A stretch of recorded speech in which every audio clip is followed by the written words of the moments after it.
breathe it, love it. All sports, double coverage. What is going on, ladies and gentlemen? Welcome to Double Coverage. Hope you're still living, loving, and breathing sport. I am Dom with the great man Sauce. What's happening, bro? On the freeze? Dom, my mates. Oh, here he goes. Not a hell of a lot. Oh, here we go. My internet's probably gone absolutely bonkers. It has, but you're on. Hello, Doma. First and foremost. Hello, how are you? I'm very well. How are you? On great. I'm not bad. I'm not bad.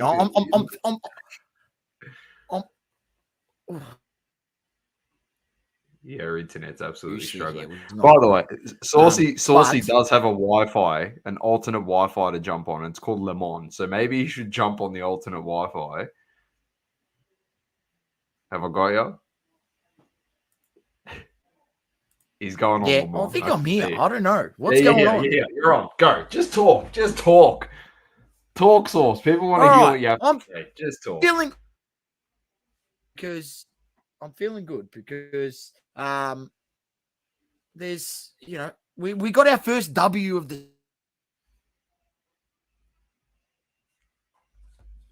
You're cooked, bro. Your internet's finished. The internet's finished, Sauce. Jump out. Get back in, mate. Get back in. You're out. Go fix your internet. Leave it to me. I'll run with it. All right, we got the usual as each week, NBA, EPL. F1 makes a reappearance this week on the show. It's just a very brief reappearance. The NFL is on the cards as we're heading to the Super Bowl. Of course, we've got UFC, which we're looking forward to. We had a bit of a care package. And then, of course, lo and behold, what do we have in Hobby Talk? Jeez, you're going to have a lot of fun in Hobby Talk. That's all I'm saying. So stay tuned for that one. We'll get straight into it, I guess, with the NBA. And the biggest things that's happened since, obviously, we were on last Tuesday. We're a bit later this week. It's Thursday. A lot of big scores. And the next one to add to that list of big scores was obviously Luka the Don, dropping 73. Unreal performance. It was extremely efficient, 73. You're back. No? Adam, what's happening, bro? Welcome in. He's still struggling. Yeah, he's got to fix that. He's cooked. Luka the Don, extremely efficient in that game. Went to the line that many times. You're back in. You're moving. You're on, Sauce. Here we go. Just talking about Luka the Don, his efficiencies in his 73-point game. Funnily enough, we haven't covered that yet on the pod because it's been a week and a bit since we've been on air. But how efficient he was in that game was ridiculous. We were looking at the box score going, what the hell is happening? Obviously, we were with Matty Cams when we saw the box score, of course. And welcome to Matty Cams to the show. But your thoughts on Luka the Don and Sauce, your thoughts, but also, is it within the realms of possibility that someone could drop 100 points going forward? Yes, it is in the realms of possibility, most definitely.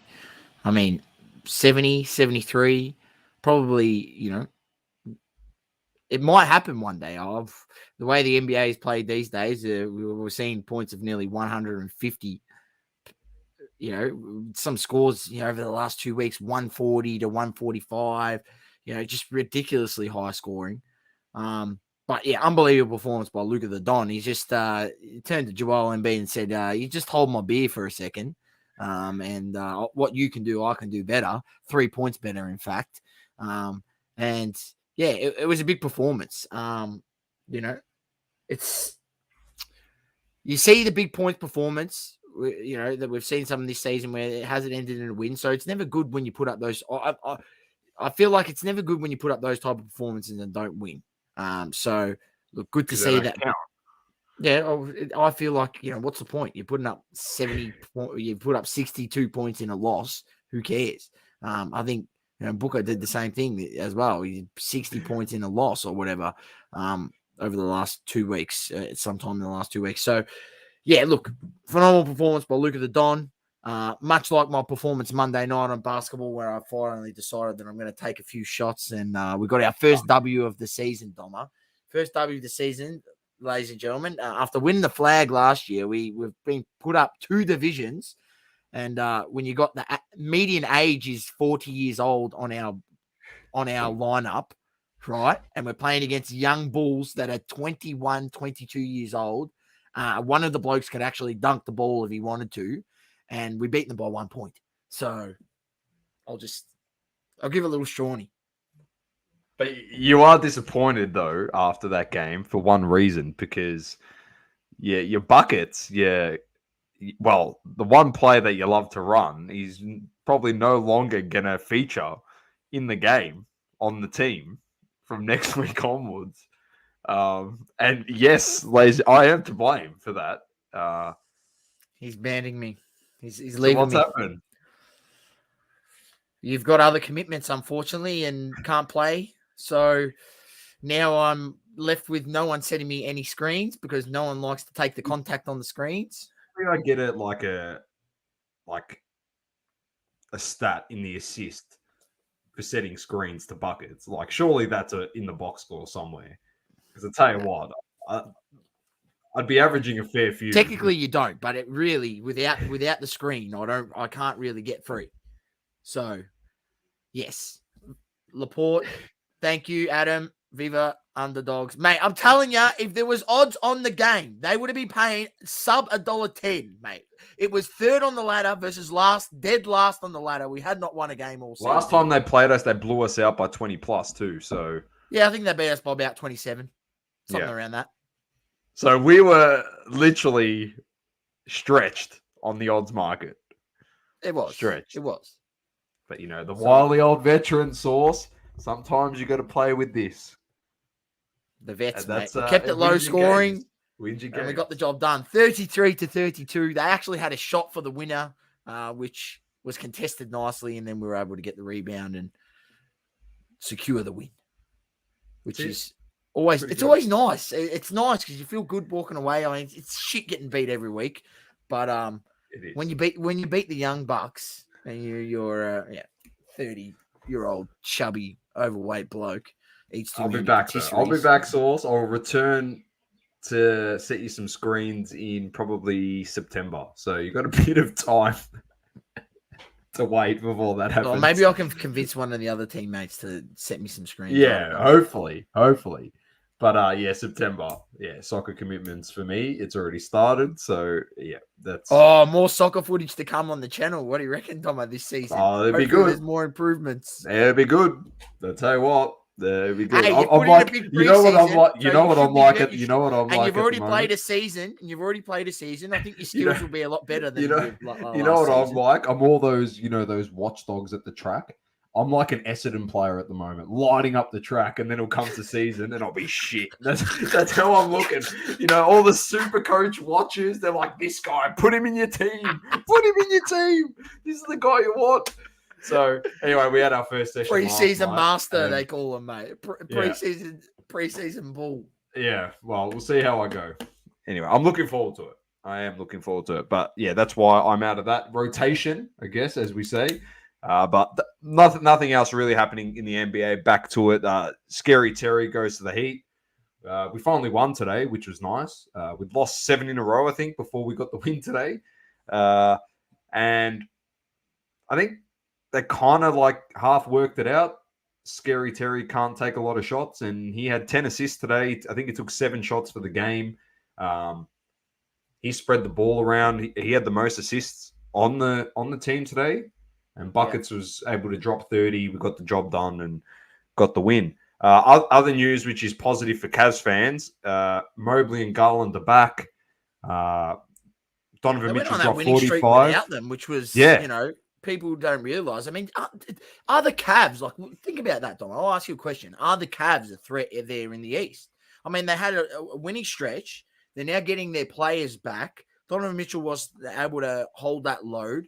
Is it going to be a situation where maybe the Cavs grow into the season and they do become a threat in that East?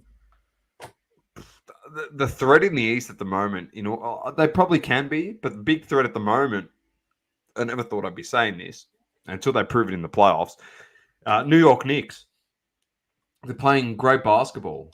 Like, I know they got by last year and there was a lot of hype around their team, but I reckon they look a lot better going into the playoffs this season. Well, going through the season, there's still a lot of time before the playoffs, still 40 games or less than 40 games.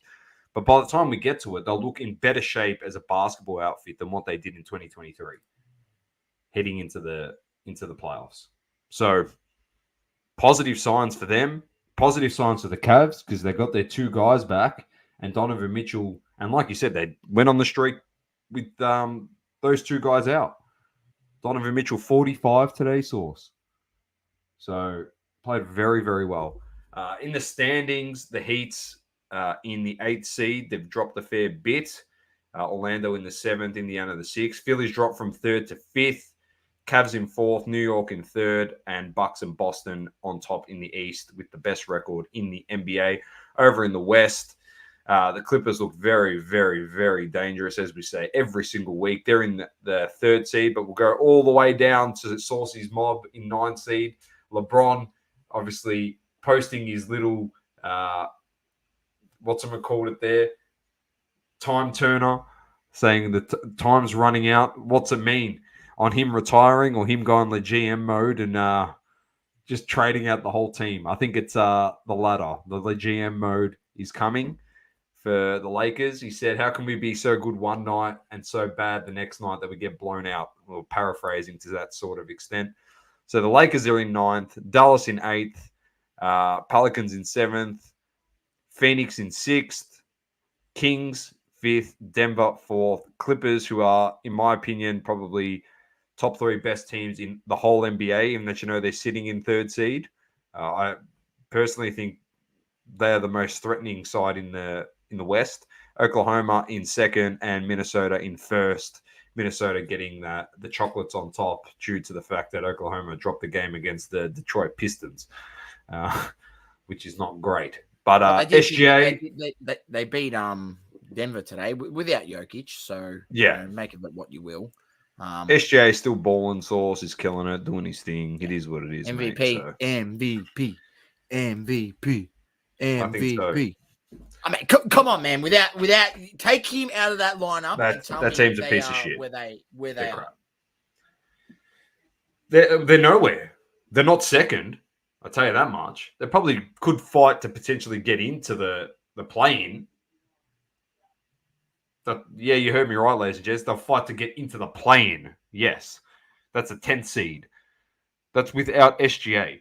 I know they've got a lot of young talent there, but there's no one as good as that guy on that basketball team. That's for sure. And a quick shout out, of course, Ben Simmons finally returned. Padded the stat sheet, put on a clinic on his return, and then he didn't play today. Obviously, rested him. It wasn't a back-to-back. It just is what it is. It's Ben Simmons. And Brooklyn's only one game out of the play-in, Source. So I know people say, but he's come back and there's no hope left in the season. Well, there's plenty of hope when you're playing in the East and the teams above you stink. So I'm giving you an opportunity. Magda says Ben Simmons is a bit of a lemon. And OKC are a dark horse to win the whole championship. I don't think they can win the whole championship. Not this year. Young. Playoff experience will be big for them going forward in that franchise. So yeah, they'll be dangerous going forward. But this year it's just not the year. Just not the year. For them. But Doma, what was the other thing I was going to mention? But it's left me. It's left me as I was saying my thought.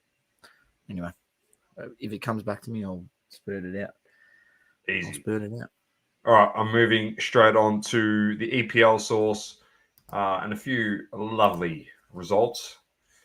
Arsenal defeated Nottingham 2-1.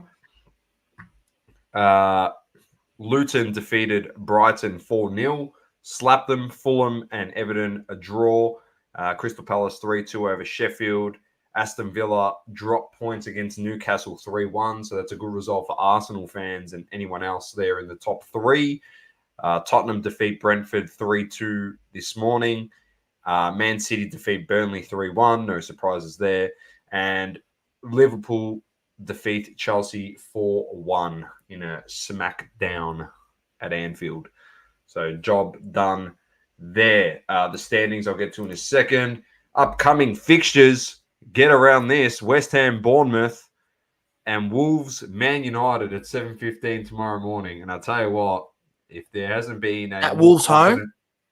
Yeah, it's at Wolves. Yeah. You're going to lose, man. I'm telling you. There's never been a more confident Man United supporter to come on a podcast and say that we will not win tomorrow morning. So I spoke to Manny from Too Thick Pod today, and he goes, how do you reckon you'll go? And I said, I'm getting up to watch us lose. And he goes, are you serious? I said, yep. I said, the worst thing that can possibly happen to a football club coming out of a break, Source, not the fact that Anthony celebrated a tap-in against a freaking Div 2 championship side in the FA Cup. That's besides the point. The worst thing that can happen to your football club coming out of a break is what? Do you know what it is? When you're meant to be relaxing, get away from everything, come back after the break, and hopefully make your surge towards finishing top four, make Champions League, because we're not winning the title. Do you know what the biggest problem is with Man United? Do you know? I'll give you the answer. Media circus. And once again, media circus. Marcus Rashford said he was sick, couldn't play, got caught obviously in a club in Dublin, partying the night before the game. You know, then he's actually gone back to the club and he's had to sit down with Ten Hag and they hashed it out behind closed doors and it's all good. And then Ten Hag came out and he said the difference between Rashford and other players, referring to Sancho, is one dealt with it within the club and someone went and the other went public. Bro, it's a media circus again. Ten Hag is not doing himself any favors. Just shut up. Just let it go. You didn't have to make that comment like to slap Sancho in the face. You know he's still part of the football club. He's on loan. You didn't transfer him. He's on loan. That means he's going to come back at some stage. So anyway, media circus. Go over to Wolves, and I've just told you what's going to happen, and it's also told you what's going to happen. It's not going to be fun. So tune in for that, ladies and gentlemen. That's at 7:15. The other games heading in to next week: Everton, Tottenham, Brighton and Palace, Burnley, Fulham, Newcastle, Luton, Sheffield, Aston Villa, Bournemouth, Nottingham, Chelsea, Wolves, Man United, West Ham, Arsenal, Liverpool, 3:30 Monday morning source. Arsenal versus Liverpool and Brentford versus Man City to round them off before the next pod. So there you go. Standings as we get straight back into the EPL. Liverpool on top. 1 game extra play to Man City. They're still 5 points ahead. They're 2 games in hand. So 51-46. Arsenal equal with Man City. Man City have a game in hand. Tottenham in 4th. Villa dropped into 5th. West Ham 6th. Newcastle, Brighton, and Man United 9th. And Chelsea 10th. Funnily enough, if Wolves beat us tomorrow, they will go into 9th position and we'll go to 10th. So very interesting. All right, Source. We also have Doma Saturday night or Sunday morning, I should say, here, Australian Eastern Daylight Time. Yes. 2:30 a.m. Australia versus South Korea in the Asian Cup. I think it's quarterfinal. Yep. I believe. It is. So tune into that, ladies and gentlemen. Tune into that. Don't forget about that. But where it's at is tomorrow, the big matchup. Tomorrow morning, big matchup. You know what I'm talking about, Dom. He's not playing, so who cares? But you know who is playing? Aziz? Please tell me. Nah, he's not. You know who is playing? No, you're not. This man right here! Messi! The GOAT! The GOAT!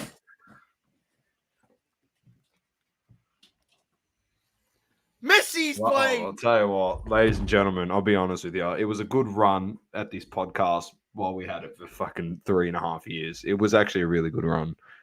I didn't know that was happening. That's a disgrace.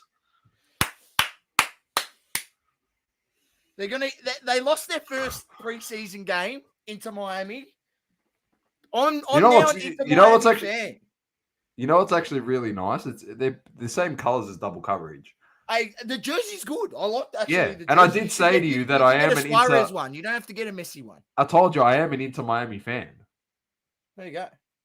It's So- really good. Good quality. I might have to get one from DHK. I'm definitely not getting the goal on the back of your top. That's for sure. I can't. It's That's unfortunate that Ronaldo isn't playing, but we still have one GOAT on the field. Unfortunately, the other GOAT is not playing. But tomorrow, 5 a.m. It's club friendly. But yeah, you won't see that too often. El Nassr versus Inter Miami. No, you won't see you wearing that shit too often either. Yeah, that's actually thrown me. I'm actually a little bit upset at you for once. Like, genuinely upset at you. But anyway, it is what it is. So, yeah. You might as well give yourself a lemon right now. So, Tomo is not happy that I've got a Messi top on. what is that? It's I'm wearing a top of a guy that's actually better than him. Anyway, so show us yours. What do you got on? Cannavaro. Budjo on the back. Baggio. Hang on. You can see that. Yeah, it's nice. Vintage, good quality. Yeah, Budjo on the back. I wore this also for another reason, Source, and that's because the Italians don't give a lot of hope these days since the Euros. You know, it's been a downfall. I know that was only a couple of years ago, but there's not much for the Italians to celebrate. I am Australian. I go for Australia, of course, but if there's no Australian in the final of an event, but there's an Italian, you gotta ride it all the way through, mate. And Yannick Sinner, I'll tell you what, good on him. Give him a round of applause. You always love when the up and comer beats the choke artist. You love it. He weathered the storm. And I'll tell you what, there was a moment there, Source, after he lost the second set, that I was getting a bit frustrated with the Italiano. And you know my reason. I'm not sure if you know my reasoning, but if you beat Djokovic, you need to win the tournament. Yeah. That's it. If you're not winning the tournament after you beat him, then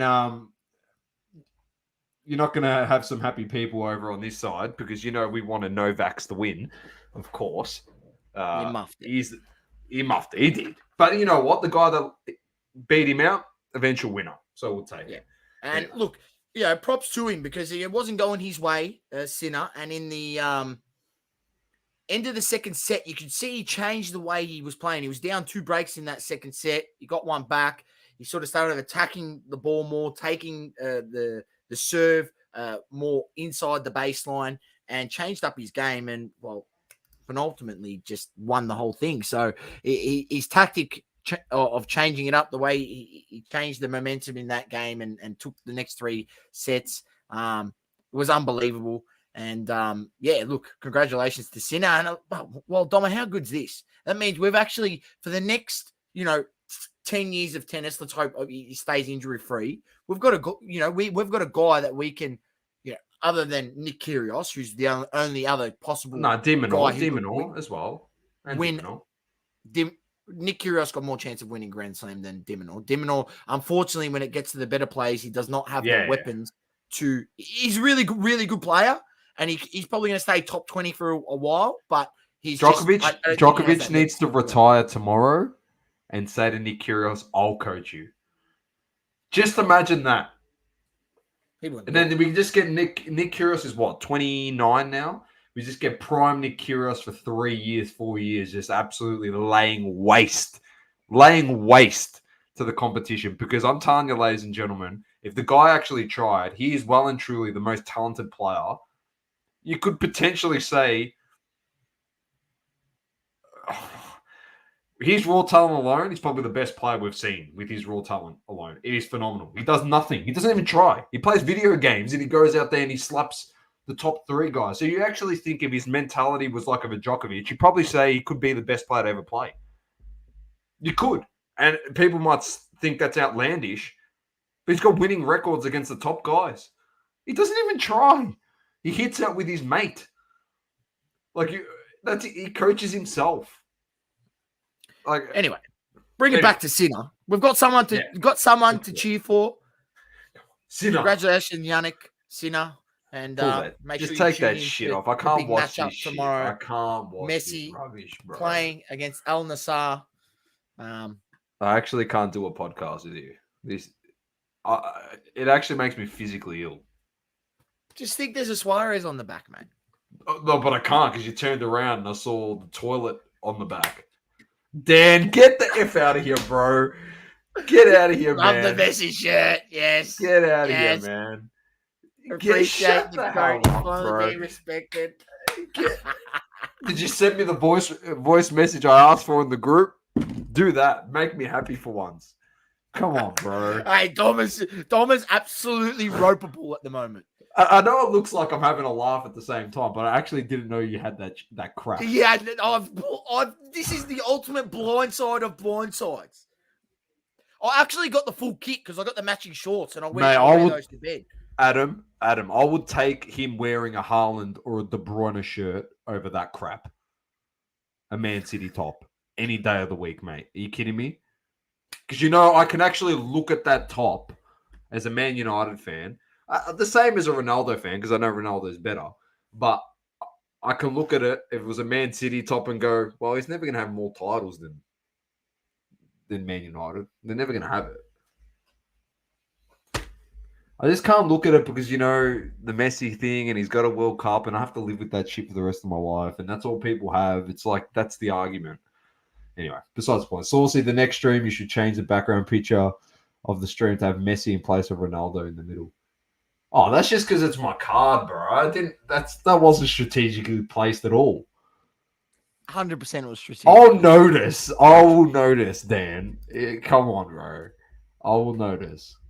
I can't believe you really should have the Lemon card centered. That's down the bottom right. You should get the. Yeah, I can redo it. Right. Don't worry, I'll redo it.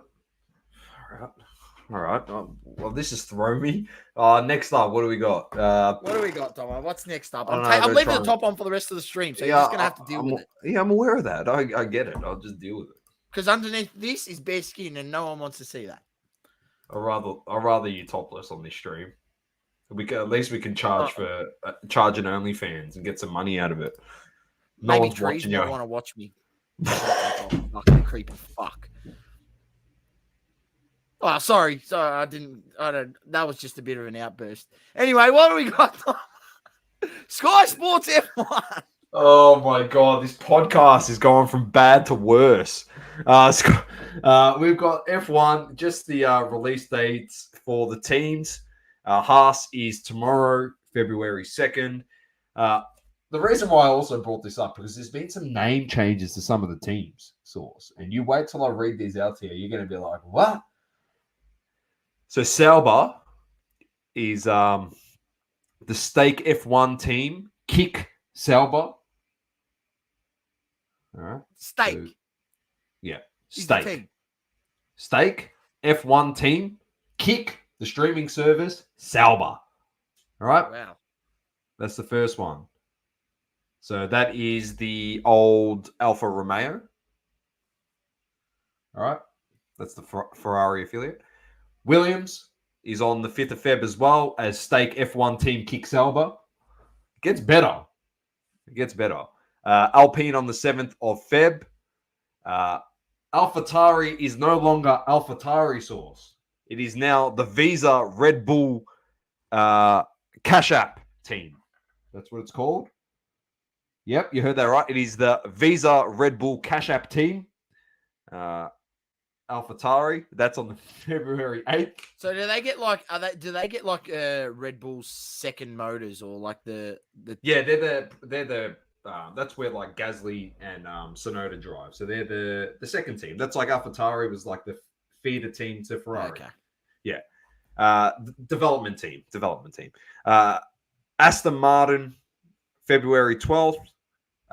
Ferrari, Feb 13th. Valentine's Day, we get Mercedes and McLaren reveal, and Red Bull Racing on February 15th. So there you go. There's some upcoming reveals for Formula One, and it's not too far away from us, the season source. It's coming pretty quickly. So look forward to that getting started. How many more weeks before it's we got 4 weeks. 4 weeks? Okay. All right. I can tell you. Oh no, maybe it's not here. 4 weeks, and I think there's 44 days before the start of the AFL season as well, Thomas. So yeah, don't worry, we'll be kicking into action for that very soon. Yeah, I was going to say you might. If you're doing a super coach, get it on board, get it out early. All right, just giving you the warning, ladies and gentlemen. I've given the warning. Anyone who wants to get involved in the super coach, send us a DM on Instagram. Say, you know what I'll do? I want to be in Go to super Instagram. Coach. Get on the broadcast channel. I'll put a poll in there who wants to be in the league, mate. And then I'll drop the code in the broadcast channel. Everyone join the broadcast channel. Everyone share the page. Everyone subscribe to YouTube. I'm telling you, ladies and gents, we're getting to 500 plus subs this year, and you're all going to be on the ride to help us get there. That's for sure. All right, so that's the super coach, says Magda. He's keen. That's nice. Very nice. Matty Tabe, how you doing? How are you, mate? He's missed a few last lives. Don't worry, mate. We know that you're always there supporting us. Next up, source, NFL. And this is where dreams are made of. All you Swifties out there, G'ing up. Griff Wilson, one of them, is not the card messiah anymore. He's told us that life has passed him. So, Griff Wilson, Jay, Kansas City get the job done against the Baltimore Ravens, which was unbelievable. Big shutdown performance by their defense. So, only giving up 10 points. 17-10, was that the final score? 17-10, that was the result. Yep. So Kansas City get the job done. And they will play against the San Francisco 49ers in the Super Bowl as they beat the Detroit Lions, who had a fairy tale season. They beat them 34-31. And they were up in this game. They were up in the first half, and good comeback. They were. Great comeback by Purdy. Played a great game of football. We're not giving our prediction because, as you know, there's always a week off.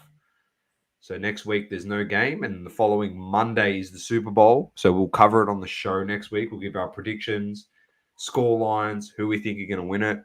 I was actually trying to go back and find our NFL predictions, what we had for the season. Pretty sure we both had Chiefs in the Super Bowl. And I'm not sure on the other side. I reckon we either had Baltimore or San Francisco, I reckon. So I'm trying to find it. When I do, I'll post it up there for people. When we did a bit what do you mean? If we had Chiefs, we can't have Baltimore. Oh, not Baltimore. Sorry, San Francisco or who was the other team? I'm sure we did it. I'm not sure. Maybe it was Philly. I think we had Philly. Yeah. So we'll have to look through the RJ. We'll have to have a look. We'll have a look. But definitely we said Kansas City, that's for sure. That's it. We'll cover that next week. So Saucy, I'll throw it to you for some UFC. Yes, Doma. Oh my lord. I forgot to put the old phone on silent. The vibrating off its head. All right, ladies and gentlemen. Now, UFC, there was no card over the weekend, but there is a card coming up this week. And to ensure that you're not smelling around the house, make sure you go check out Roll Clean at www.rollclean.com.au. They have the best hygiene cleaning products in the business. Hang on, let's see if it actually wants to focus on that. There's the beard oil. That's beautiful. And I've got the lemon twist soap. That's beautiful. Roll Clean, it keeps you smelling fresh on and off the mats. Don't be the smelly guy at the gym. Rolling in with confidence and destroy the competition. Use the code double coverage at checkout for 20% off your food. UFC. I did have this up, but now I got distracted with the whole Al Nassr Messi game against Inter Miami, and I've lost the page. All right, I've got it back. Upcoming this weekend, UFC Doldiz versus Imanov kicks off from 11 a.m. The main card, Australian Eastern Daylight Time, this Sunday. Roman Doldiz versus Nasser Narayan Imanov is the main event, and then the co-main event, Renato Moicano against Drew Dober in the lightweight division. Yeah, so check it out. I think the prelims will probably start from what times the prelims usually start? Usually start about 2 hours before that. So probably around 9 a.m. everything will kick off prelims, and then the usual card. Also, another mention. If you haven't really been following, if you don't follow and you like combat sports, make sure you're following One Championship. They're doing some crazy stuff there. We've spoken about them before. They're doing some really, really, really good stuff. Thomas cracked it. He's left the stream. Oh shit. Fuck. I think I've tipped him over the edge with the whole Messi thing. He's just gonna have to get over it, man. He's just gonna have to get over it. All right. So yeah, make sure you go follow One Championship. They're doing really, really big, bouts and fights. And it's interesting stuff. So yeah, follow them on IG, and you can see some of the different fights that they come up with. Oh, here he goes. He's going to change. I can't sit there. I can't. Honestly, you don't actually understand how much it's bugging me. He's got the Ronaldo Al-Nassr top on. He's had to go.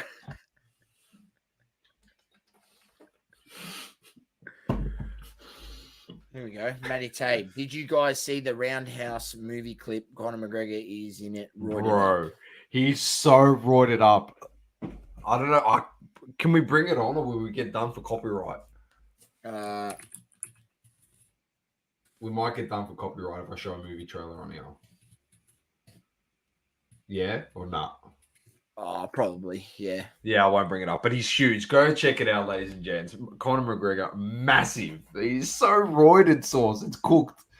It's so cooked. It's pretty much what the Conor McGregor you got in the trailer is the Conor McGregor we saw on the yachts middle of last year. He was just jacked, and we're just like, this guy is breaking all types of testing rules. So, get out of here, bro. This guy, Dan. There he is. Oh, there he is. He's in the movie. Dan the Messi man. This is the first I've seen this. Sunday. Yeah, watch it. I actually want to bring it up, but do yourself a favor, go watch it. Did you go through the card, by the way, while I was doing my costume change? Is there a card this week? Yeah, I went through it briefly, but yeah. UFC. A big thank you to Matty Tabe as well with the care package. I know you did mention something, but he sent through a whole bunch of soap to us. We really appreciate it, and obviously some Mr. Cork King's gold packs. So Saucy and I will be doing some battles over the next few weeks. Yep. So which will be nice and fun. Oh, mate, I'm telling you, I missed my roll clean soap. Same, man. Same. Yeah, I definitely have missed it as well. What else we got in here? Dan the Messy Man on Sunday. If you want to know what Sunday is, ladies and gentlemen, if you're listening to this podcast live and you're going to listen to this podcast as we're about to move into Hobby Talk, the round table is back. First episode for 2024 will be on Sunday live. I think we're trying to work out a time, be around about 9:30 a.m. We'll work out the time. But it's coming back. First episode, myself, Messi over there, Dan the Messy Man, and Griff Wilson. He doesn't want to be called Jay, doesn't want to be called Card Messiah. Griff Wilson now apparently Source. That's his alter ego, right? So whatever he says, that's what we're running with, all right? So the four of us, we might have some special guests as we are airing during the early mornings. It's American time, so everyone will be up over in the States, so they might be a special guest. Oh my gosh, Matty Tabe just sent me this photo. Look at McGregor. The guy's huge, bro. No wonder why he wants to go up a weight class. He can't get rid of all the roid mass. He's been smashing trend like it's gone out of fashion. Unbelievable. Big unit. Anabar, Demodol, whatever the hell the other ones are. There's a whole bunch Oh, of them. bro. All right, let's get into hobby talk, Sauce. Because as I said at the start of the show, when your internet connection was all bugging out and wigging out and going crazy, So I said, I we're swapped over looking to forward. Lemon. That's why I'm good. That's why. I told them about your Lemon network. I told them. So if you're ever driving in the vicinity of Saucy's home, I'm not going to tell you where you live, but if you see a Lemon Wi-Fi come up, you know you're getting very, very warm to his house. I'll tell you that much. You're getting very warm. So anyway, we said we were excited to get into this. I'm going to start straight out the bat because Saucy sent me a message 2 nights ago. I'm going to bring up the statement, and I'll tell you what. He sent me a voice message that went with it, and I have never laughed so hard in my life. Ladies and gentlemen, I present to you the closure of MetaPoo. Formerly known as MetaZoo, now officially known as MetaPoo. So here it is. It's with a heavy heart that I must announce that effective immediately, MetaPoo Games will be closing and shutting down all operations. I want to take this opportunity to thank everyone for the pump and dump in the community, an incredible 4-year run that we had, MetaPoo. Anyway, go read the statement. It did not say that. The statement did not say that. Dom has just thrown that in there, ladies and gentlemen. Thanks for everything once again, Michael Lemon Wardell. Michael Waddell, who I don't know, was like there's some guy in the company, but this got posted in the Discord, and we're sharing this from SJC Collectables, who I seen post it. There's me, MetaPoo falls, horrendously run TCG, always a Rory with no strong IP, which was the issue, when it came about. I was like, what makes it unique? I mean, is the gameplay that good that everyone wants to play it, so everyone wants to be in it, or is it just because you've got Aoki and other influencers spruiking the product in the hobby that have made it popular, and then now with their inability to be creative in upcoming sets and meet demand times and other things, and obviously a fall off of buyers and true players of the game, people don't want, there's not a market for it. So, the company shut down. We MetaZoo, and we called it MetaPoo from the beginning, right? And now it is truly poo because, this won't come back. There's people, I had a look through people's comments. Other people posted that and other people commented. I think I found someone else that posted that same thing, and it had like 30, 40, 50 comments under it of people saying, it might, maybe it might come back one day. Mate, it ain't coming back. It's done, right? Whatever MetaPoo is out there, that's what's out there. It all went to shit. I read a comment, someone said like it all went to shit when boxes went from $300 down to sub $50. Perfect time to buy. Yeah, well, perfect time to buy if it still kept running. But considering there's going to be no more sets, yeah. Well, I don't know. MetaPoo. Dom, I just want to put it to you this way, Dom. Right? And I don't want to sit here and put it to me, Sauce. I want to hear it. Go. We don't want to sit here, right? And have to shit on every product and whatever like we do all the time, right? But the reality is, right? Well, we do. We shit on a lot of products, right? Well, because we don't want people to lose their money. We want them to... Thank you. Which is the point I was just about to get to. Yeah. The reality is, in this hobby, the amount of production of cards and pump out of cards of different products, of different TCGs, different sports products, different, sets within the sport. Like, it's just ridiculous, right? It is not sustainable that if you want to have cards, if you look at cards as I want to buy cards and I want to have them to hold value so that if I want to sell them later down the track, I can get something for them. They're not going to be worth nothing. When I looked at MetaZoo and I go, if I buy this, am I going to be able to sell it and make money on it? Yes, at the beginning you could have, because there was that much of a hype, and it was the Gary V effect, like we talked about many times on this podcast, like with Aoki, it was the Gary V effect. Gary V talked about something, that card or that player went up, and people who had those sold them, right? And this was the same thing with this. It got pumped up, that hyped and that amount, MetaZoo, but with no true fan base behind it, how is there any going to be some long-standing longevity to the whole idea. Like, I just don't understand it. Look, I don't really know, but the most successful TCG games that I know that are currently out there all have an anime behind them. Yeah, like the most successful and a long-standing IP. TCGs and a long-standing IP. And that's why we were so heavy on something like One Piece when that got announced over 12 months ago. I think 14 months ago, I think the first set of One Piece came out, 14, 15 months ago, just over a year, right?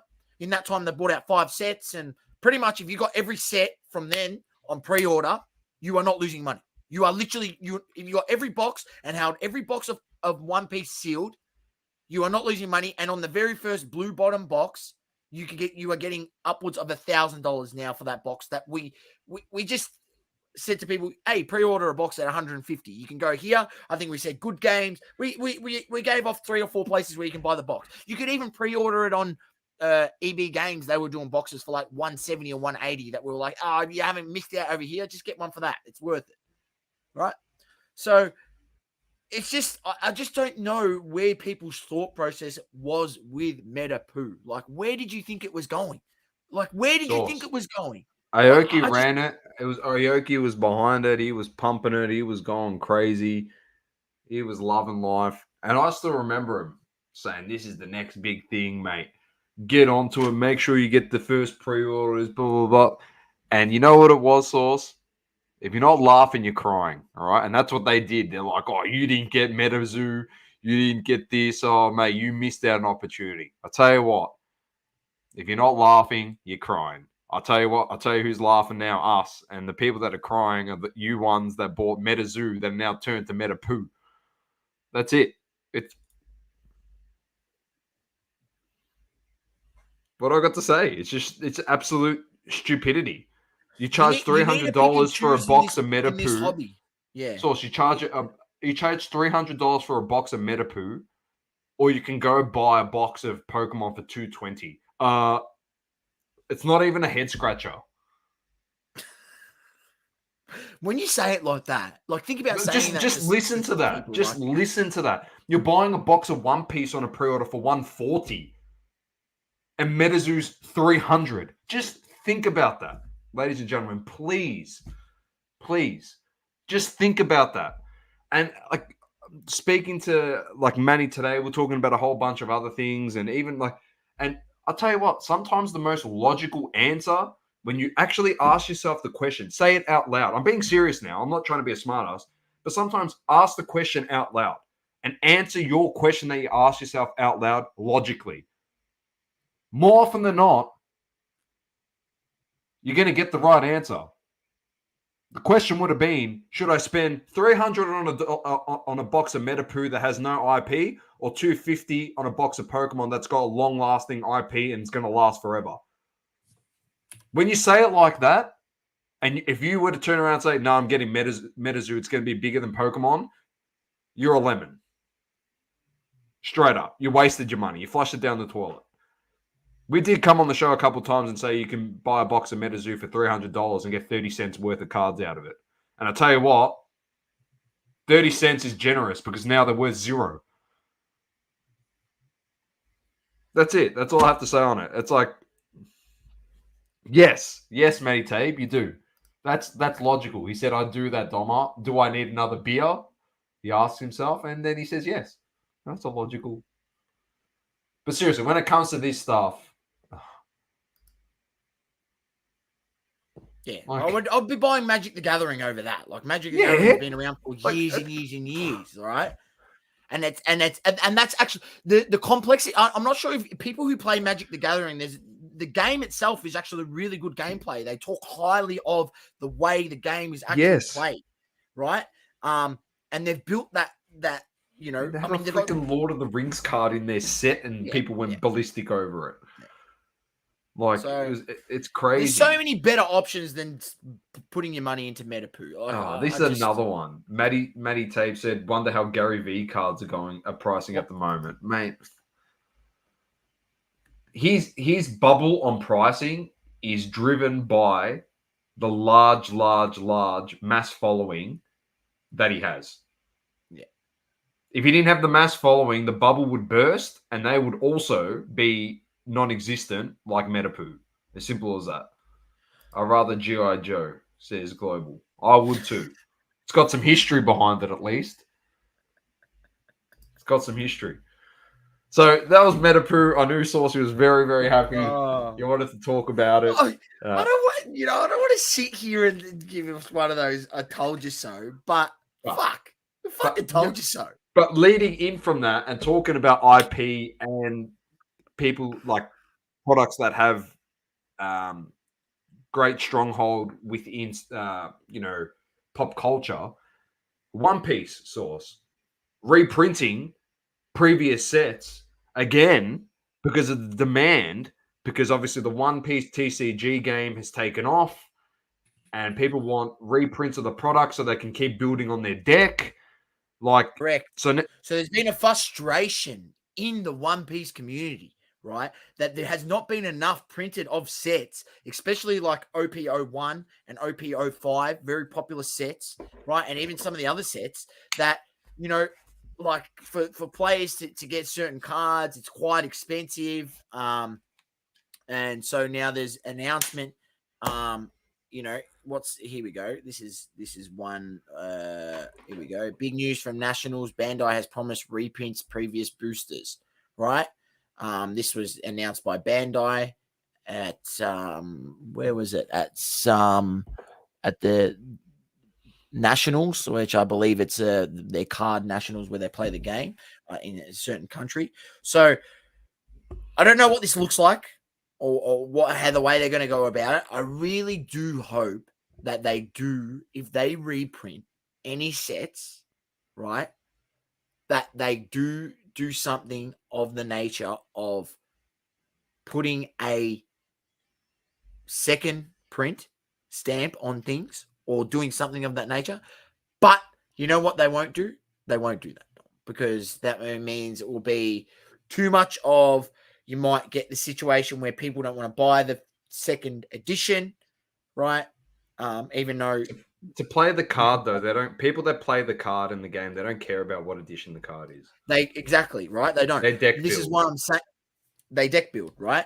But I don't think I'm interested to see where they go with this. I don't think they'll put a second edition stamp. I think it would just be they'll reprint. You look at Pokemon, man, they print on demand, bro.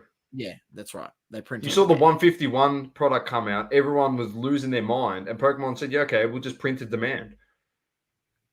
Yeah, they were selling out, but then Pokemon was like, "Oh, we'll just ramp up the printing again." That's all right. Oh, this card's rare. No, it's not. There's like 50,000 of it out there, but you guys just don't realize that. So, and a lot of people, like we said, buy the booster boxes because they deck build. And they play at the championships and they do stuff like that. Man, I remember back in the day going into Cherry when they were still out at just near Marvel Stadium. Yep. The Docklands, in their shop there. And I watched a guy come in to their store with a mate. They sat down. They had Yu-Gi-Oh cards. And they had their decks. And I vividly remember the guy saying, "Do we want to play decks or go fresh?" And his mate goes, "Oh, let's just go fresh, have some fun."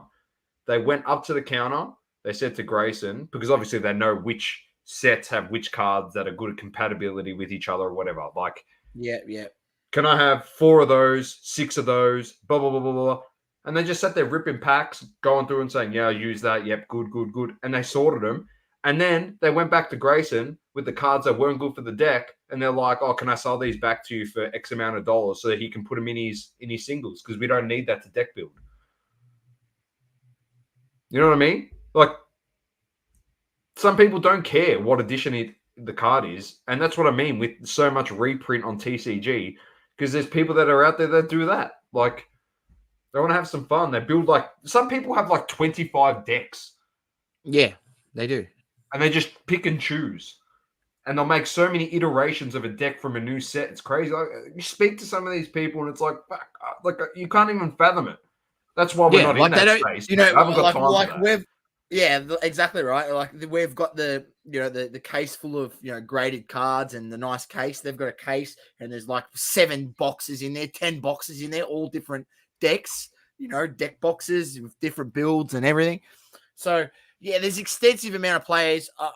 I think if One Piece and Bandai did the reprint and they put second edition, so then it protected the sort of first edition, it'd be cool. But Yeah. I ladies and gentlemen, I don't expect that because I don't expect that.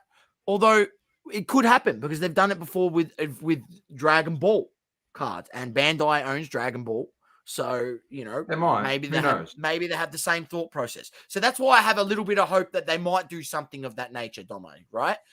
Because they've done it before with Dragon Ball, so it'll be interesting to see how this plays out. But I think it's good. I think it's good. I think that there needed to be a reprint because there is such frustration in the community with so many collectors that just want to collect the cards, grade the best cards, and then there's not many of those cards out there for people to build their decks with, even though that card is quite expensive.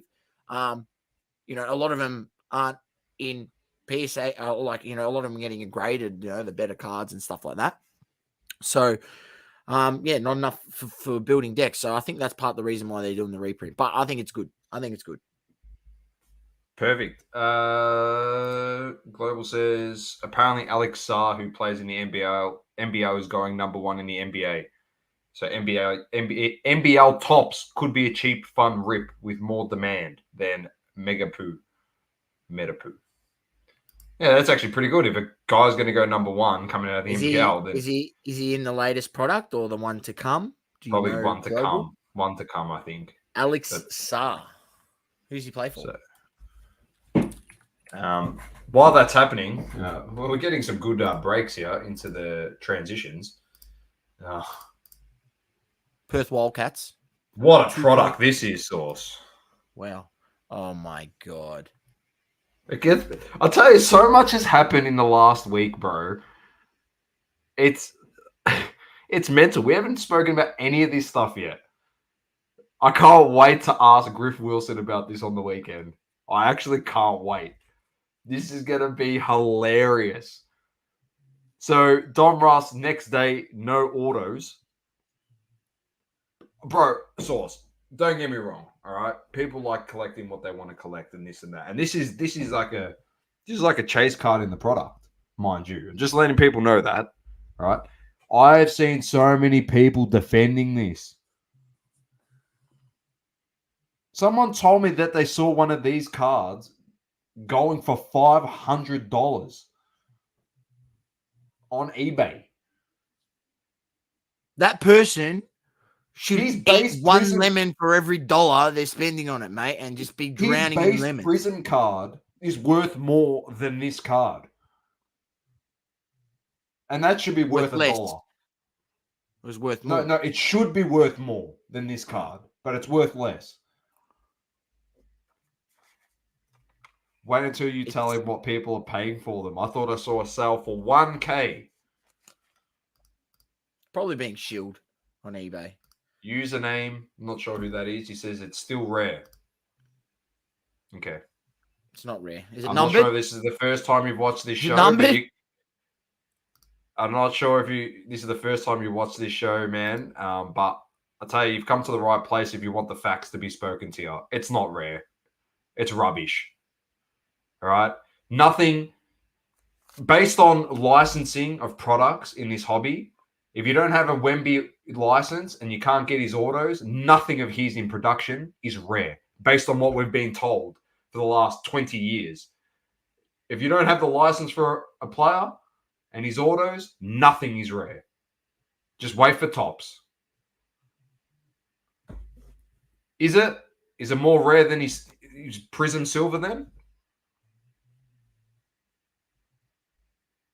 Is it more rare than his Prism Silver? There'll be a lot of them out there. I'll be interested to see how many of these get graded over the next year and see where it goes from there. I know what you're trying to say, and I understand what he's trying to say, but it's not.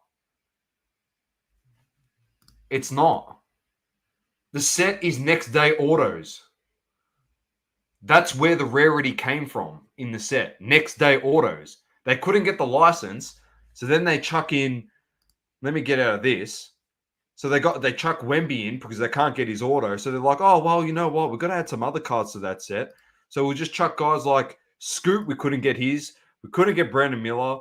Couldn't get Jet Howard, Hackers, Jalen Hood. Oh, let's just chuck a whole bunch of guys in there that are no autos. It's not. It's a coaster. Thank you very much. Super short piece of shit is what it is, mate. It is. Yeah, I know. Dan, that's the sad thing. Yeah, it is more rare than it's Prism Silver because you've been told that it's super short print. Bro, I don't order this. I don't order boxes, man, because there's no value for money in boxes. Like we tell people to go buy singles and buy what you want. Don't buy a $500 box, for example, hypothetically, to get $20 of value out of it when you can go spend $500 on a player that you love. Obviously, not the guy of the top that Sauce is wearing, but if you want a $500 Ronaldo card, go out there and buy it then instead of going chasing it and getting Aaron Ramsey. Do you understand what I'm trying to say? Like, come on, man. Nah, that's just that's listed at that? If it's bidded, it's shielded. That's exactly sure. Right, Matt. That's correct. The first point of the card is the first order in their uniform. That's the point of the card. Without it, it's shit. Correct. They couldn't get his license, so they had to think on their feet. So they just came up with something and threw it out there. They threw mud at the wall and they hope it stuck. And unfortunately, it has stuck because people have been sucked in again. Dan said people are actually buying them. What Pelicans? There's one up in here on eBay. Let me bring it up. Like I'm just trying to point out to people that are listening that think, oh, there's rarity in this card. It's not rare. Stop it. He's one up on eBay. It ends in 4 days and 17 hours. It's up to $710 on bids. Stop it, man. Hang on. Ask yourself the question. I told you. I said it before. Ask your question out loud. Why would they put no autograph in next day auto set this year? Full stop. I don't know. You know what the answer is? They couldn't get. Yeah, it's emotional. You know why? Username. You know why? Because so many people out there that are not going to hear this are going to go buy the product and spend $710 US on that card. And then in a month's time, it's going to be worth no more than $200. And they've literally burnt a budget that is set out for them to spend in the hobby because they're not educated on what to buy. This is the problem. This is why we get annoyed. And this is why we're still here after 4 years trying to tell people this. Because it's crap like this that Panini, because they lost the license, they are reeling, man. They are trying to find anything to make $1. So if you're getting sucked in at the moment and spending this money, you're literally helping them because they're like, well, we've got no ideas. So the idea is no autograph next day autos. Oh, let's just chuck that in. Because, you know, the license is gone. We can't get Wemby. So we might as well just try and make money off of the product. And guess what they are? Because people have gone, oh, that's a good idea. At least Wemby's still in there. It says rookie on the card. So it must be worth something. So everyone's gone out and bought the product trying to hit this card. Well, it's clearly a marketing tactic which has worked.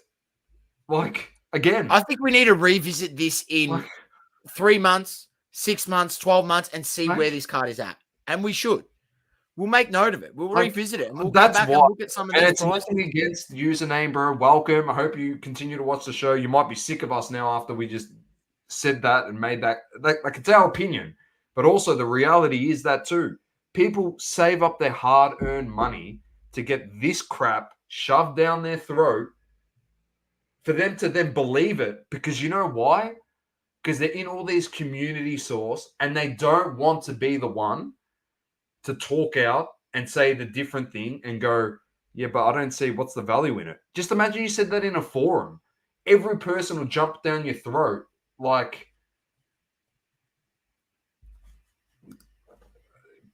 you act like they're held at gunpoint. like, how long have you been in the hobby? If you say more than 10 years and you make that statement, you actually have no idea. Like, sorry, bro. Like, I'm not trying to be rude. I know that they're not held at gunpoint, and that's what we're trying to say to people. But it's this sense of belief that they think that the next card. Listen, it's a gambling thing. People are addicted to cards. That's the hobby. They think that the next big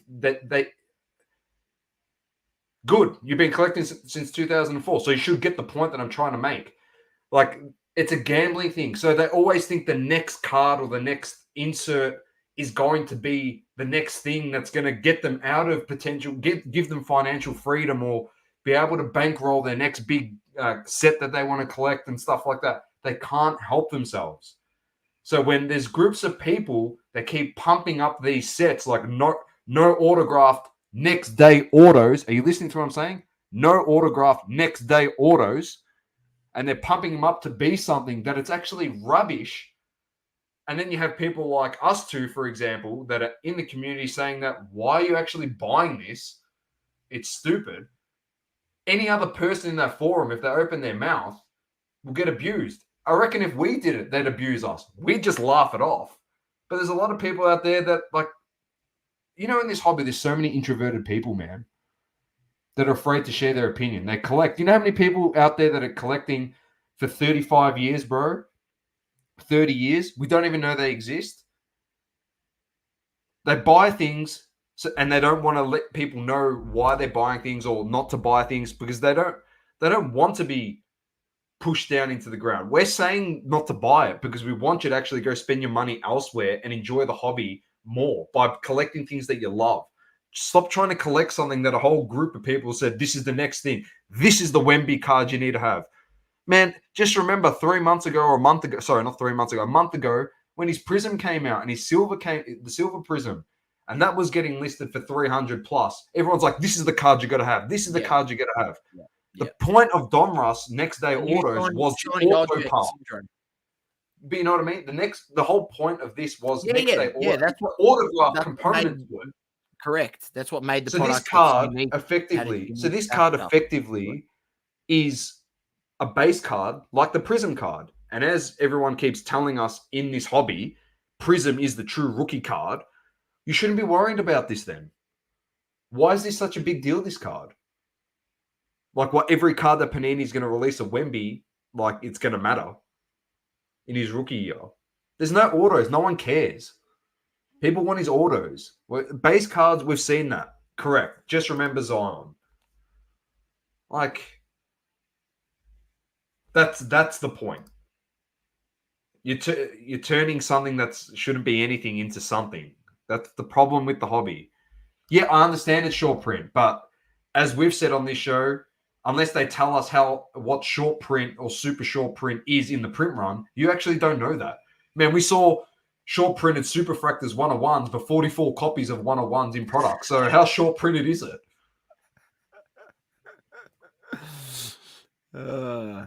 All I'm saying, it's short print, less than a base. That's facts. Because you all deemed it to be that in the market. That's why it's facts. We're telling you facts that it's controlled by people that are brainwashed into buying this shit. That's how the prices get set. Do you understand that? I don't set the prices. People in the community set the prices.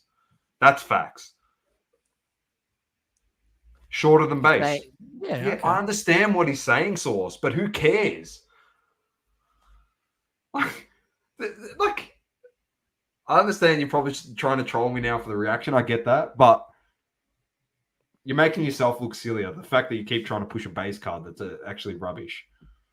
Yeah, it's essentially it is a base card because it's not numbered. Give me some numbering. Tell me how many is in the product.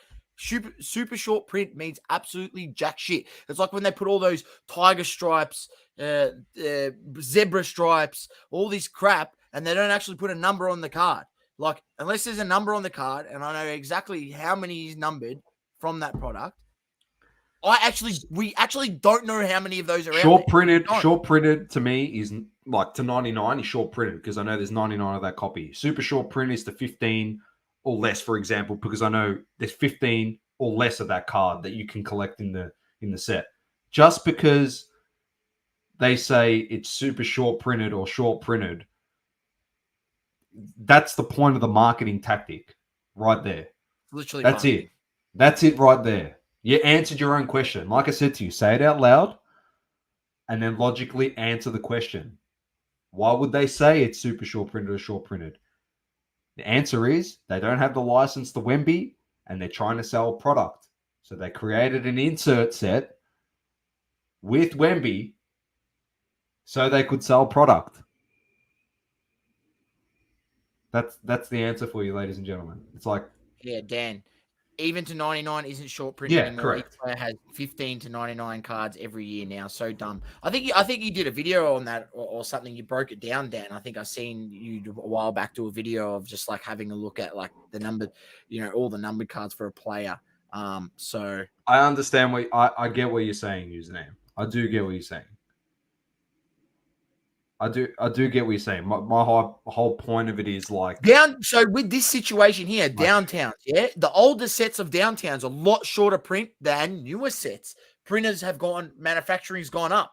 So, when you look back at the older sets of downtown, sure, you don't see them around often. You can sort of get a vague idea through pop reports and things how many are out there, but it's not actually numbered. But if you go compare that to current ones, they're not really that short printed. Current downtowns, there'd be 500 of each.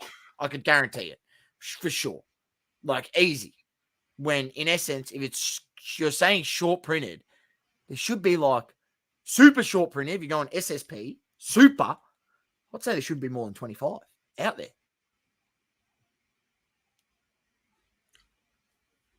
I appreciate the comments though. It is good to have a discussion. Thanks for joining in on the discussion. Yeah, I appreciate it. Dan said he did a live. Global says like case hit is really rare when they print 10 million cases. LeBron has like 5,000 cards if you sum up all the to 99 and above across 3 sets: Prism, Spectra, and Optic. Close to home, but level 4 where case hits in 18-19, but not nowadays. Yeah, all I'm saying is like it's just a ploy. The whole thing with this, it's just stupidity, and like it's all good if you get the card and you're into flipping because you sell it, you buy. Yeah, I get what you're saying, man. I get what you're saying, but what? Yeah, all right. I've said my piece. You know my piece. All right, so yeah, I get what you're saying. Compared to like a base card, pulling it from like the same base card every 3 packets, I get what you're saying. It is. I get it. I get what you're saying. But you got to understand what I'm trying to say. They're trying to inflate the price of a box based on they're grasping at straws. They couldn't get his license, so they created a whole new subset within a set called Next Day No Autos, and everyone got sucked in. So, and as Dan said a bit earlier, at least they used foil on the no autograph on the card. So, like, hollow. So that's good. At least they put some money into it. It's gone from 5 cents to 10 cents. So James is not happy with it. There's James's, I'm not going to read it, but there's James's opinion on it. Look, it's a mixed bag. It's a mixed bag. I don't get it. I don't see it. You want to collect it? Go for it. We're not telling you not to collect it. Go buy the box. How much is the box retail for? We are telling you not to collect it. Let's be honest, but go for it. And if your aim is to buy this card at what is this one at $700 now, and now that it looks like they're going for about $1,000 US for this Wemby no autograph super short print. Which there's probably still how much is a box out there? 400 a box. If you want to have a crack at it, spend 400 a box. Good luck to you. That's all I'm saying. Yeah. So 400 a box. Yeah. I'll leave you on this note. You're not going to spend $400 for that card, so why would you buy the box or the card? Anyway, so you're in it to flip it. So next one, just a nice shout out to our good friend Grift.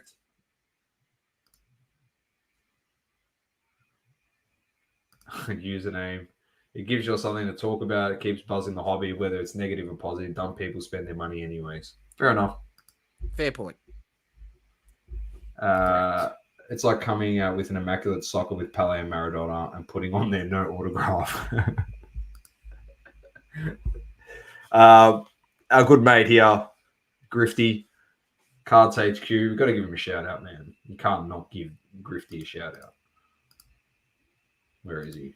The great man. We spoke about his comps and stuff last week, but his shop's officially open. We'll see if this shares. Here it is. Have a look at this. You should have probably, no offense, like I shouldn't be nitpicking at everything in the hobby, but you should have put sports card and TCG at the top, not and Pokemon. You know, it opens you up, you know. That's but right. Yeah, he's open. Good. Here we go. He was buzzing.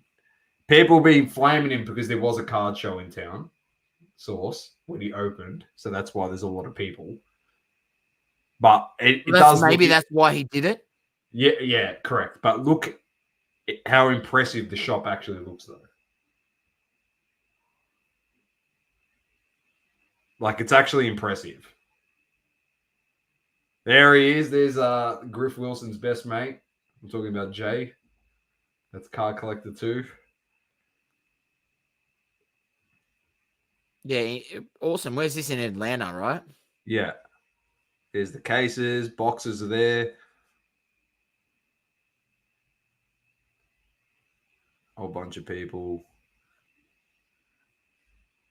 It's unreal. Pretty cool. Matt's card cases right there. Everyone's carrying them around. So, ladies and gents, Matt's card case. Hit him up if you want a card case. You can clearly see it says Matt's card case on there. So yeah, he was floating around there in Atlanta. 100%. Bro, just let's go to CardHQ and do a pod with him, Mr. Wilson. Yeah, I'll tell you what, maybe. if Mr. Wilson had watched 4 minutes of an episode where we spoke about him, I'm pretty sure he'd have wanted like a band poster at the front door. Do not let these two lemons enter the shop. But I would love to interview him. I actually would. Look, I would love to interview for him. all the lemonness of the man, Mr. Wilson, he has done some good things for the hobby. Yeah, right. He's opened a shop. This is actually being one. Like, this is really, really, an awesome thing. It's a positive thing. Positive thing, and he's done a lot of positive things. Yes, he's the situation about him giving picks and this and that, and he became aware that was not what he should have been doing, and stopped some of that stuff, but probably went on for a bit longer than it needed to go on. It did go on for well over 12 months.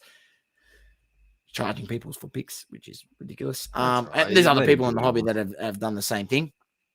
We'll never charge you for any advice here on double coverage. We'll just speak our mind. Smokies were free, weren't they? Yeah, Saucy Smokies were free, and there was plenty that delivered, and quite a few that didn't. But let's hope you got on the right side of them.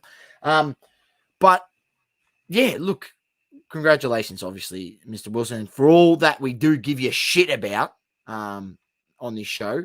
You do make some positive things in the hobby, and you, in essence, you do bring a bit of a positive side to the hobby, which is good because with all the other things that go on and crap and stuff, it's good to see. It is good to see because there is a lot of I shouldn't say there's a lot of, but there is that the dark sides to the hobby that can sort of overwhelm you at times, which you need to be aware of because Doma, I'm not sure if you caught this, right? I don't know if I have it here, but I seen Mr.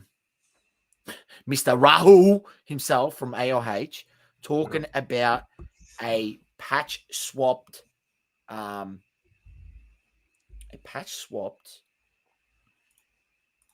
LeBron James exquisite. Let's see if I can find it. It's only going to get worse, Global, when we finish the show with the topic we have to finish on. Right. So let me see. I think I'll find his post here and I'll try bring it up. Here it is. Let me bring it up, ladies and gentlemen. Here's Rahul, and here it is here.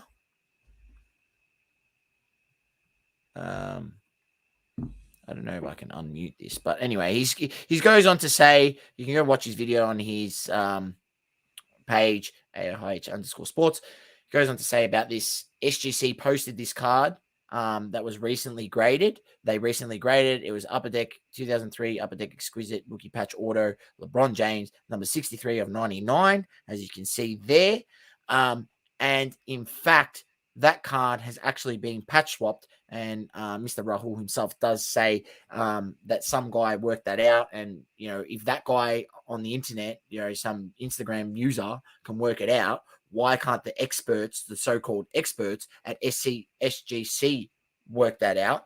And I was like, yeah, that's a good point, Rahul. So let me just Google right now, LeBron James Upper Deck Exquisite. Here we go.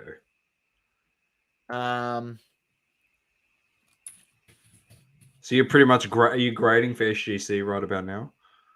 Well, you know, this is maybe what they should have done, right? Patch swap. And then we're going to write here blowout, right? I'm Googling this live, ladies and gentlemen. You're going to share your screen, I'm hoping. Yeah, I'm going to share my screen. I'm just waiting for it to actually search. Yeah. All right. So I've searched this live. I've literally searched LeBron James Upper Deck Exquisite. I think I've misspelled exquisite. So here we go. LeBron James Exquisite to 99, altered and damaged. Page 158, right? This is on blowout. So if you don't know what blowout is, there's a bit of hobby thing. Oh, actually, I need to click it on this one. I can't. So I'm sharing that part of the screen. All right. Here we go. This is from a post from 2004, November 2004. Another trim copy, this guy says, Mr. Deadshot. The list looks like this. So number 20 to 21 had issues with it. Number to 25, bottom edge has been trimmed. Number to 63, which was that card that SGC just graded that we were talking about on, we were showing on the screen on Mr. Rahul's page. One clear patch swapped out. Now, I'm not sure if you've seen the patch. What's it graded? This was from 2020, 2014. This was post. This is 2020, right? 2020. Okay. Right, back then. That's when it was posted. And you can go down here and there is, look, here's the one talking about number to 25. Someone can see that it's been trimmed. Things have been swapped out. You know, thank you for that, Dan. Dan says that Deadshot is Wax Museum podcast source. There you go. Deadshot is Wax. There you go. Deadshot is Wax Museum podcast. That's Deadshot. So Wax Museum podcast. Talked about him on the show numerous times. You know, I think he had an Anthony Davis National Treasures thing that he was following, and people were doing dodgy shit with the Anthony Davis rookies as well. So, man, this stuff. Look, it's unfortunate, but you need to know about this stuff, because if you are ever in the position, not that Doma and myself are ever in the position to afford such a big and grand card, or in any position to afford such a big and grand card of any player of this kind, but if you are, you need to be aware, right? But you need to be aware, right? Because just because, like we've seen here, and let's see if I can get back to Rahul's page. As we've seen here with this one here, that patch number that LeBron James, the patch has been swapped. It was previously just one clear patch, and now it's got a 3-color patch, which obviously adds more value to the card. It's been slapped by SGC, and this post is literally, you know, he's literally screenshotted the post from SGC, and I seen the post on SGC's page, right? How have they not picked up on this? How do they not know about this? I just don't understand. When the information is out there, there's records. If you go back in that forum, there's pictures of what it used to look like before and what it looks like now, and it's clearly been patch swapped. And, you know, there's been, you know, situations where it's been reached out for comment from Upper Deck, and they haven't said that they've done anything to it. So, you know, obviously it's a patch swap.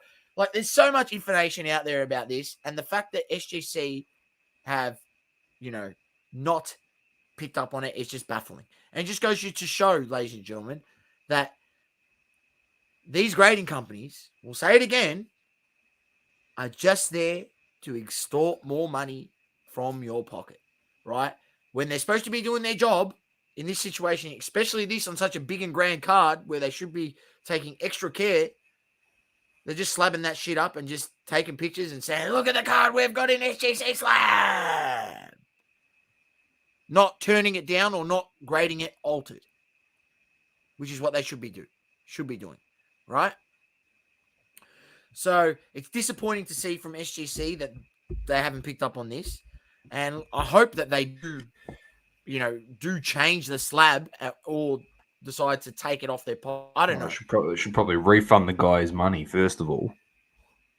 But yeah, it's just baffling. It's just baffling. And collectors out there, you need to be aware of this sort of stuff. And yeah, just aware of the grading company. First and foremost, as Global said, there's been a lot of unpacking of stuff so far. MetaPoo, One Piece, next day, no autos. The hobby chat's been going on for almost 45 minutes.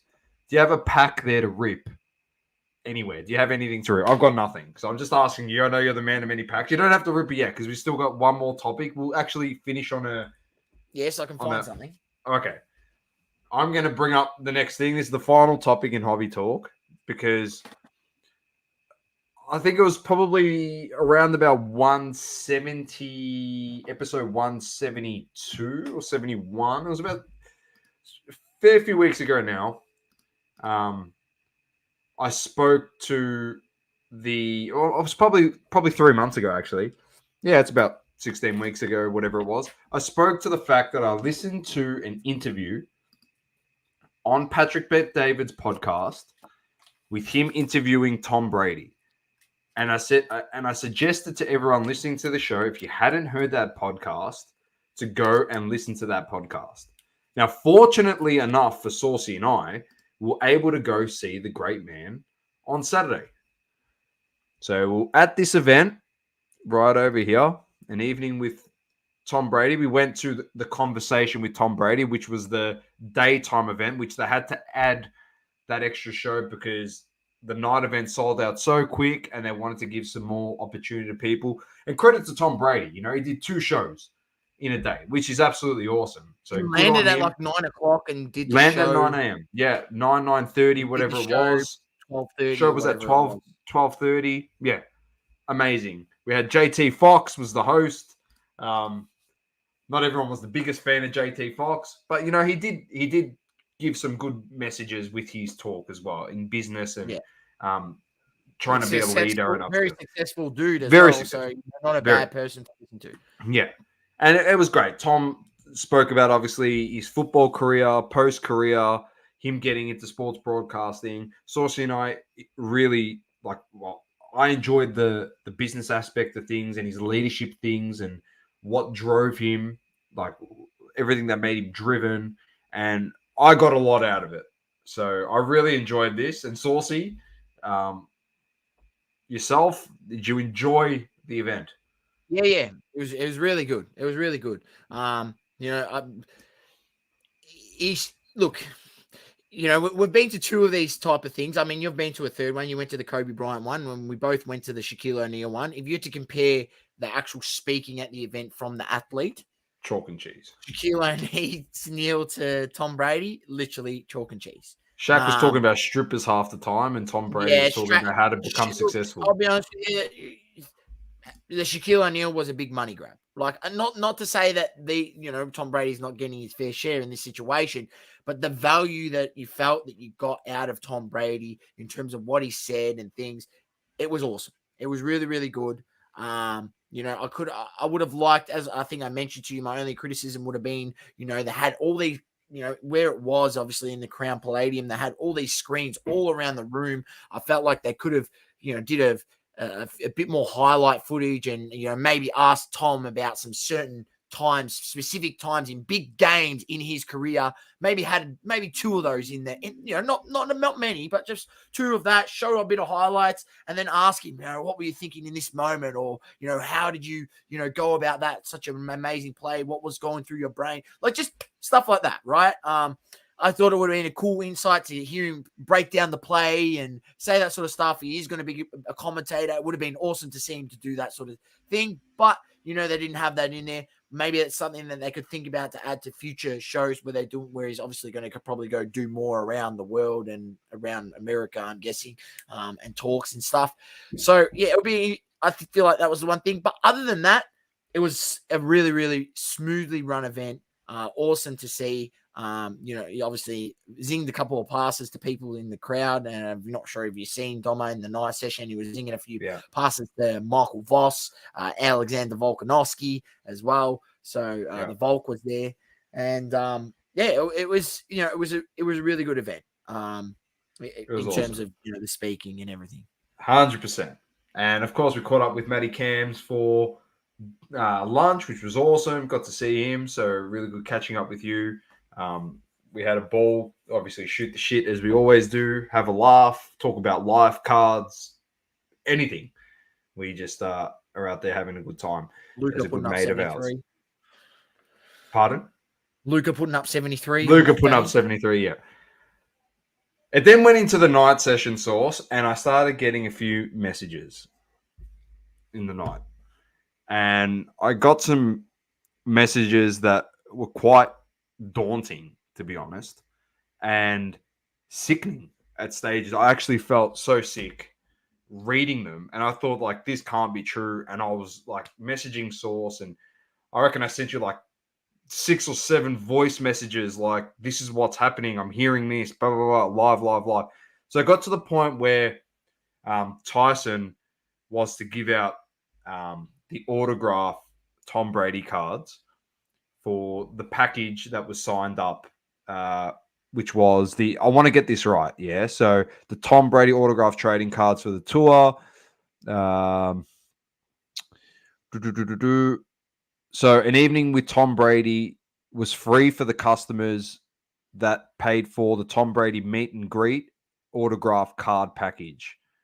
So that the money got refunded. So what happened there was, so for that package, you're meant to get, as you've seen on Tyson's page, he got all these nice boxes sorted, and he was going to have the autos in there when you opened it. People walked away with a nice Tyson Beck card. It was just the base card. It wasn't ordered. It was a nice card, of course, because he does fantastic work. But it says, obviously, in his statement, 2 days before the signing session would take place in Melbourne, that he was left blindsided and was provided this information last minute, that there was going to be no signing. So that leads us, he doesn't mention any company in there at all. Unfortunately, I'm going to have to assume, and whether I assume correctly or not is on me and this podcast, but he is a Tops, Fanatics exclusive athlete, as we know. Yeah, which owns Tops as well. So Fanatics have obviously pulled the deal. I know for a fact it's got nothing to do with the Tom Brady camp, so I'm not even going to talk to that. The thing that I want to talk to is the fact that I'm hearing this stuff happen. And clearly, as you know, if you listen to this podcast and you know the relationship we have with Tyson, he's become more than just a person in the hobby for us. He's actually become a friend of ours that we speak to regularly. And it's not always about cards. Like, we just talk in general. Yeah, it's not always about cards now with the podcast. It's like talking about people's lives and their families and what's happening and how they're going, how they're feeling. And, listening to this happen to a friend was so sickening. And then reading the statement that came out, of course, he had his wife, Alana, and his friend James there who were at the table as well. But I'm not going to say, I don't know how Tyson felt. I did check in on him, and he said he was going well, and that was it. He's just looking towards his next steps. We didn't get into it, but I'm not putting words in his mouth, but I'm just saying, as a point for me, if I was Tyson Beck, like, you put so much pride into your work, which we know he does, and so much effort into your work. For that to happen to you from Fanatics, I'm calling out Fanatics. Whether it's them or not, I don't care. It's Fanatics, all right? I We can would assume. personally, We to assume feel that it's fanatics. to feel so, like, I would feel so embarrassed in the fact that it's like, what am I meant to do here? Like, you've put me in such a shit spot. It's so awkward for that person. Like, and the thing that annoys myself and probably Saucy is the amount of credibility that has been built behind the Tyson Beck brand and him as a person and how well he puts together his products. And I don't want to read any more comments where I have to see people like he didn't do the due diligence on the licensing.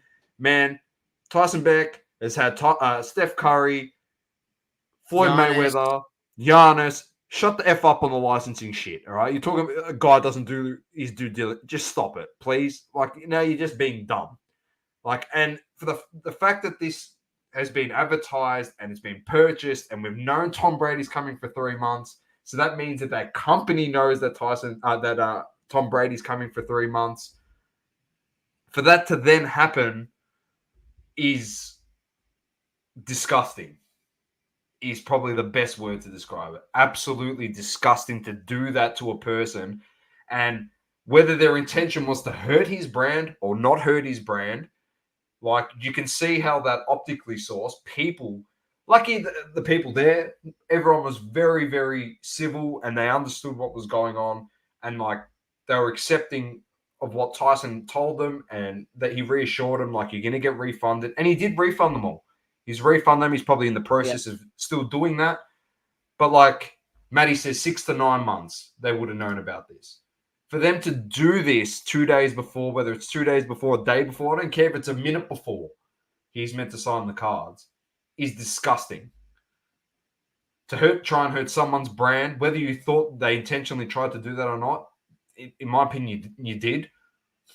Like, you don't go do something like that 2 days before when What I don't get, Doma, is Fanatics is in the business of making money, right?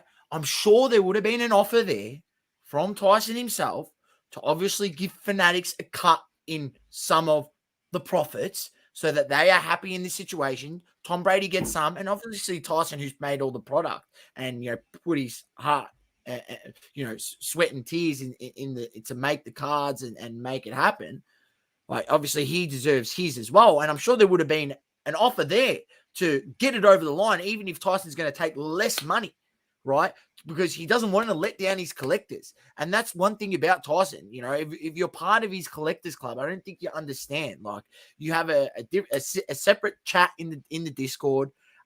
He's got many people, and many people were like, and some people who did buy the packages that I seen were, they were like, it's not your fault, Tyson. Like, we understand the situation at hand. That was evident also in the comments for the statement source. Like, heaps of messages of support for him, people that were actually at the event, people that know him, and they're like, this is bullshit. Can't believe this has happened to you. And Dan mentions this up here, the volume of the man's integrity seen in the public, how the public responded. Completely agree. Like, everyone was getting around him. They actually couldn't believe this has happened. And this is as you're saying, like, this is a guy that's had licenses with big athletes before. So, not for anything, do you think it might have actually?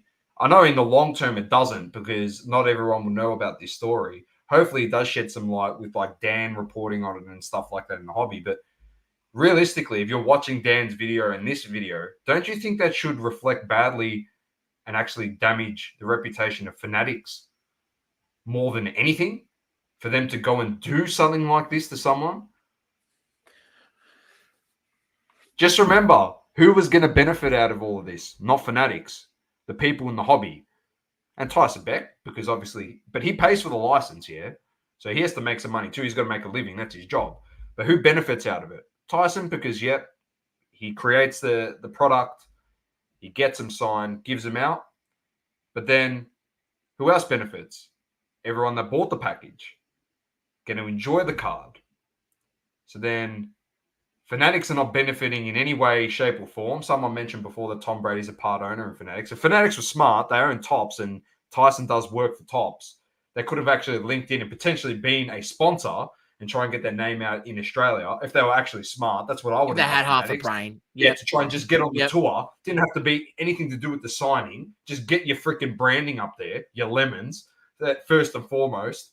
But the fact that they've shut this down because they see no benefit in the meantime, hurt Tyson Beck, tried to hurt Tyson Beck's reputation, which I don't think will ever be hurt because he's done such great work, but hurt the people in the hobby that collect. I hope you see it that way. They hurt collectors in the hobby.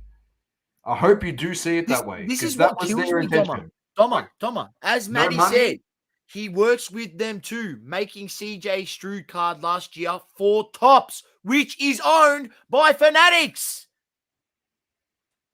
He's an employee of theirs. Why are you screwing over your own employee? Why are you not working with him? You could do great and big and bad things in this hobby in coming years. Tyson Beck's built this reputation, you know, and people love his cards. He's got a cult following. Like grading companies, I know we don't think much of but they're grading his cards now, and everyone in the hobby. Tyson's been on this show saying that no one legitimately took his cards for actual cards; they're custom cards. And then the testament to his work, he's actually shifted the way that people see his work, and they go, you know what? It is licensed. Yeah, maybe you might not be able to use certain logos, but it is licensed because he's got the license from the player, and it's signed by the player. He's got sick artwork, which looks better than half the shit that the card companies put out there in products anyway. Well, not half, probably 90% of the stuff that they put out there. And they're like, there's a cheaper option for me because he's very competitive with his pricing as well. Like, it's an opportunity for them to collect something that's different in the hobby. And once again, it's all for the Tyson does it for a living, but he does it for us. If he didn't have the enjoyment anymore, he'd probably just pick up and go do something else. Like, you can clearly see how talented he is creatively. I'm not trying to blow smoke up his ass. It's just freaking evident. Like, I'm just trying to point out the fact how bad it is for a company to do that. Like Saul said, works with him. And as I said, if you had half a brain, you put your freaking branding on everything. You're taking over. You'd be trying to get your name out there. Like, insane, man. Insane. I actually can't believe it happened. Well, I can believe it happened because they weren't making a cent out of it, so I can see why they did it. And it's only a sign of things to come. Dan mentioned it. We're speaking about it now. And we've spoken about it in the past about these companies. If they're not in it to make $1, they'll burn anyone and step on the small guy. We kept saying it. The small guy will never win because they'll just keep trying to step on them. They want all the market share. We do the best things. We always said the hobby is about embracing everyone and different, whether it's Leaf or Panini or Tops, Upper Deck. It's embracing Futura. It's embracing everyone, embracing people from different walks of life, this and that, blah, blah, blah. But you know what? They're here to, let's embrace everyone to make all the money. But anyone that comes to do something a bit different to where we're not going to make a cent, squash.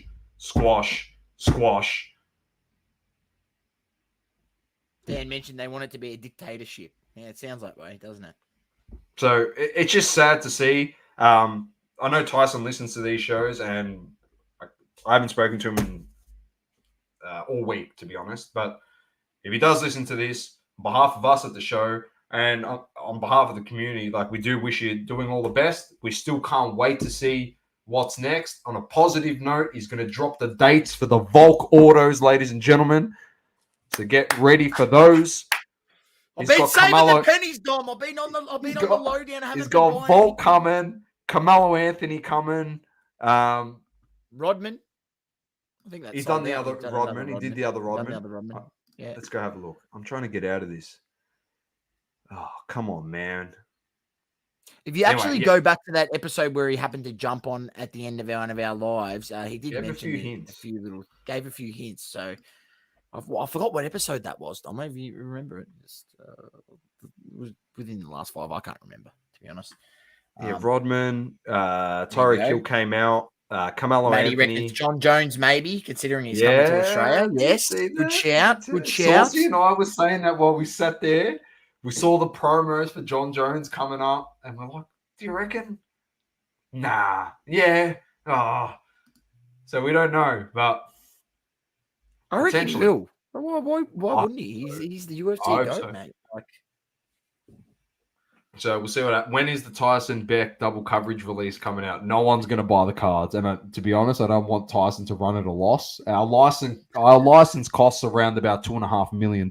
So if you can afford our license, you can go for it. But I don't know if he's going to make his return. $2.5 million pesos. Yeah.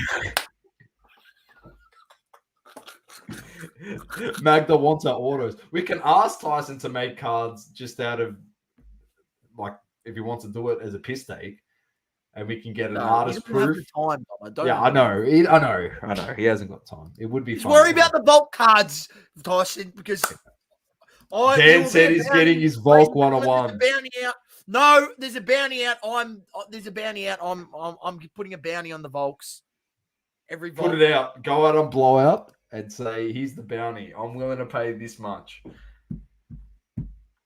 Hey, oh man. Oh, I've got plenty of that at home, Matty. Sales, I reckon. I'll give him 6 bottles of homemade Italian tomato sauce, and I'll give him also the homemade salami. Don't worry, we'll work it out, Tyson. If you like salami, capricolo, prosciutto, you want it all, we got it sorted here at double coverage. All right? You need to put some concrete blocks there. I'll fight you for it, Dan says. He's going to fight me for the Vault 101. Yeah. It's on. It's on. You want concreting done? We can help you out there. You name it. We can help you, mate. You need your garden tended to. Yeah, the only concreting I do is concreting around people's ankles, mate. Yeah, well, yeah. So, all right, don't mess with me. Hey. Dan said he's making the sauce this week. Oh, jeez. You should do the round table from the sauce making. That's what you should be doing. You got to get the serviette or the tea towel, put it around your head like the old nonnas and nonni used to do, mate, back in the day. That can be a hat because you always wear a hat in every video. We like to see with no hat, Dan. So you maybe bring that to Sunday. And on that note, I wish everyone all the best. It's been another long ep. It's been a while since we've had a long one. We haven't had one long one, but there was a lot to unpack in the hobby. There was a lot. We've got to make sure we talk about it. There was a lot going on. A lot. And Dan, happy birthday for tomorrow. I'm not going to sing you happy birthday. All right? Saucy's not going to do it. He's already Saucy. I'll tell you what. I'm feeling a lot better now because we got a lot of stuff off our chest. Am I still pissed at Sauce for that top? Yes. Am I ever going to get over it? No. But besides the point, Dan, happy birthday from the gods up above and from the people above the gods. That is Cristiano Ronaldo. And that's it. And that's where it ends. Happy birthday. Have fun. And hopefully Raul buys you a present and sends it down to you for your birthday, mate. So that you can get on Sports Car Radio. Oh, get out of here. Get out of here, Messi. Flop. The true GOAT. Shut up. Thank you for tuning in. Please don't forget to leave a review on the Apple Podcasting app. Also, follow us on socials. Instagram, Facebook, Twitter, and TikTok. Talking all sports. Double curve.